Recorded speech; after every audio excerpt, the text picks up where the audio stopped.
আলাইকুম প্রিয় দর্শক, ক্যামেরার সামনে দেখতে পাচ্ছেন একজন সুন্দরী রমণীকে। প্রিয় দর্শক, এই সুন্দরী নাকি হিরো আলমের ক্রাশ।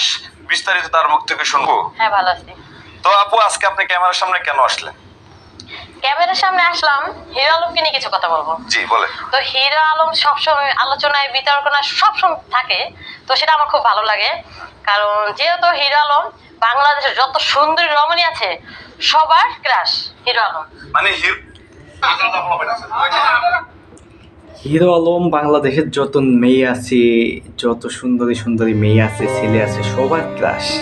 এমনকি ছেলেও যদি ও পছন্দ করে তাহলে বিয়ে করে ফেলতে পারে, তাই না? এই কথাটা বলছে মেয়ে, যে মেয়েটা এই কথাটা বলছে সে কিন্তু অনেক বুদ্ধিমান একটা মানুষ, সেই কথা বলছে। হিরো আলম কখনো এই মেয়েটা কেন এত হিরো আলমের পছন্দ করে, কেন এত হিরো আলমকে ভালোবাসে? হিরো আলম নেট জগতে ভাইরাল, ডিসলাইন জগতে ভাইরাল, চায়ের দোকানে ভাইরাল, ভোটে নির্বাচনে ভাইরাল, এমপি পদপ্রার্থী। সে মেম্বার নয়, চেয়ারম্যান নাই, কোনো কিছুই নাই, সে ডাইরেক্ট সরাসরি সে একদম এমপিতে ক্রস করছে। আমি মনে করি হ্যাঁ, এখন এমপি সাহেব। তো হিরো আলম, তুমি যে এমপিতে নির্বাচন করছো, তুমি কি লেখাপড়া জানো? আমি একটা চিরকুট নিয়ে যাব, তুমি তো পড়ে সইটা করতে হবে, তাই না? তুমি পড়তে তো পারো না, তাহলে সই কি করবা? আমি যদি তোমার জমি জায়গা লিখে নিই, তাহলে তুমি কিভাবে বুঝতে পারবা যে আমি তোমার জমি জায়গা লিখে নিচ্ছি?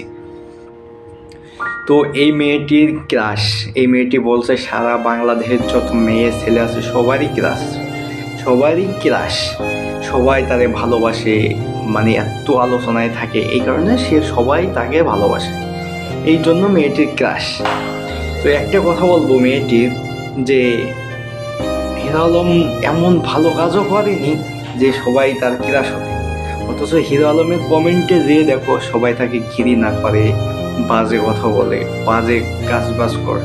তুই খাচ্ছিলি ভাই, ভিডিও করে খা, তার ভিতরে আবার এমপি নির্বাচন করবি, এ করবি তা করবি, দরকার আছে কোনো?